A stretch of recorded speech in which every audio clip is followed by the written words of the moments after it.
உள்ளன. சிலப்பதிகாரம் போன்ற காப்பியங்கள் சங்ககால பல கருத்துக்களையே விளக்குகின்றன.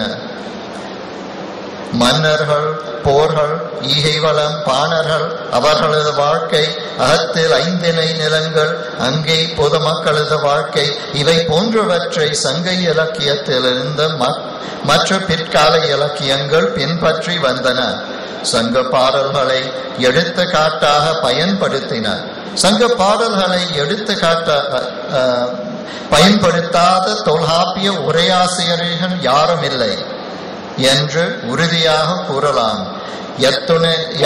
எத்தனையோ உரைகள், விளக்கங்கள், நூல்களின் இடையே எடுத்த காட்டுகள் இவையெல்லாம் காணும் பொழுது சங்க கால பாடல்கள் பல அறிஞர்கள் கருதுவது போல 1 நூற்றாண்டிலிருந்து 3 நூற்றாண்டு வரை எழுதப்பட்டிருக்கலாம் என்று நான் உறுதியாக கருதுகின்றேன்.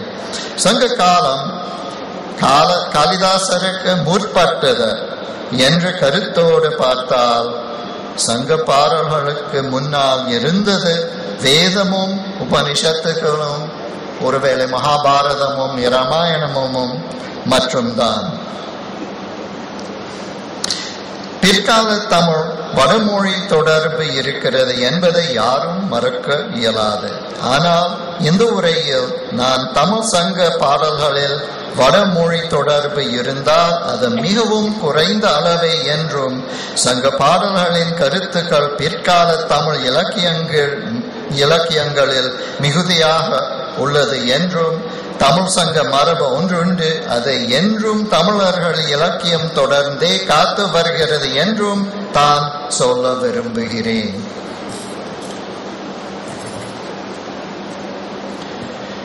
வடமொழி பாடல்கள் இவ்வுலக வாழ்க்கையை பற்றி கூறுவனவல்ல. மனிதனை கற்பனை உலகிற்கு அழைத்து சென்று மகிழ்விப்பது தான். ஆனால் சங்க தமிழ் பாடல்கள் அவ்வாறு அல்ல என்பது அனைவரும் அறிந்ததே. போரின் கொடுமையும் புலவர்களின் ஏழ்மையும் நமக்கு காட்டுவன. மன்னர்களின் பெருமையை காட்டினால் கூட ஈகையின் புகழ் கூட வறுமையை தான் காட்டுகிறது. நான் சொல்ல வருவது மக்களின் வாழ்க்கையின் கண்ணாடி தான் சங்க இலக்கியம் என்பது.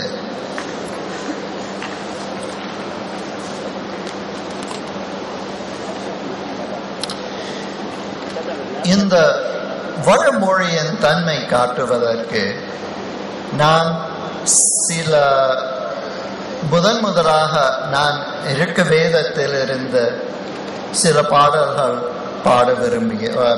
வாசிக்க விரும்புகிறேன்.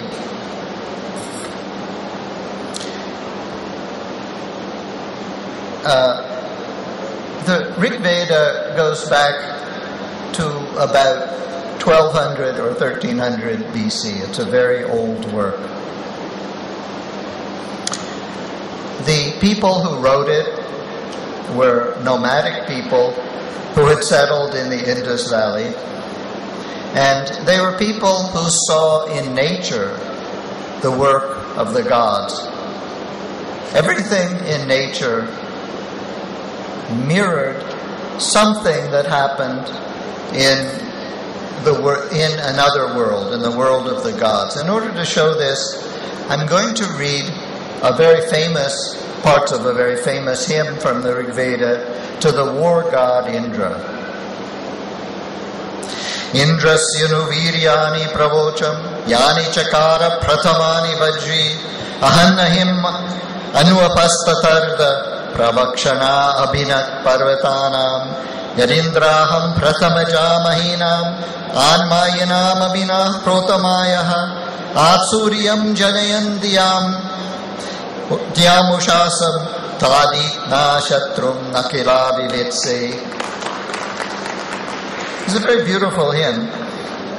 Now I will speak of Indra's strong acts that he did at the beginning of time. He who holds the thunder, he killed the snake, he let the waters loose, he split apart the bellies of mountains.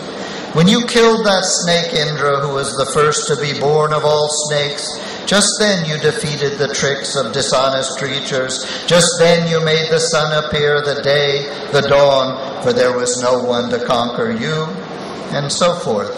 Now, if we look at this hymn, we see that nature is related to the gods, that the gods are part of nature, and that by manipulating the gods, nature can also be made to be favorable to us.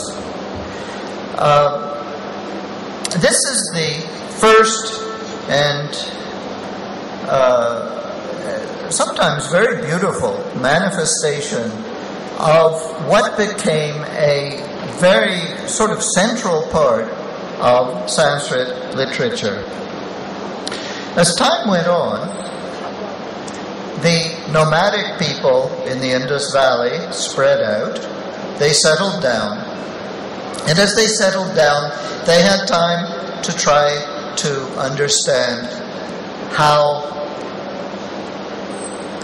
their religious ideas worked. How did the Veda work? Why were these hymns in the Veda effective in controlling nature? As they began to try to understand the link between the Vedas and the gods and natural things like the rain and the sun and war, they began to speculate. And as they speculated, they slowly developed very interesting and very profound ideas. This culminated in very late Vedic times, in perhaps the 9th century, in what is one of the great works of speculation in all of human literature, that is the Nasadiya Sutta. Nasadasi nosadasi tadanim nasit rajo navyoma paroyat kimavariya kuhakasya sharman ambha kimasit kahanam gaviram ko adhaveda kahiha pravochat kuta ajata kuta iyam visarshtihi arvad deva asya visarjanena athako veda yata ababhuva iyam visarshtir yata ababhuva yadiva dadhe yadivana yo asyadhyaksha paramivyoman so anga veda yadivana veda. Then there was no existence, no non-existence. There was no air then, no heavens beyond the air. What covered it over? Where was it? Who kept it? Was there cosmic water then with unmeasurable depths? But who really knows? Who can say where it all came from? How creation came about? The gods themselves are after creation. Who knows really where it all came from? Where creation came from, whether it was made or not? Only He knows who looks over it from the highest heaven, unless even He does not know. இந்த பாட்டை பார்த்தால் இது ரொம்ப ஆச்சரியமா இருக்கு. இந்த பழைய மக்களுக்கு இவ்வளவு ஒரு ஆழ்ந்த மனப்பான்மை இருக்கிறது. They have the idea of very abstract things. Existence, non-existence, unmei, inmei. This is very notable, and it also becomes a part of the Sanskrit tradition. As time went on, a new stream entered northern Indian consciousness, and this also manifested in the Sanskrit language. This new stream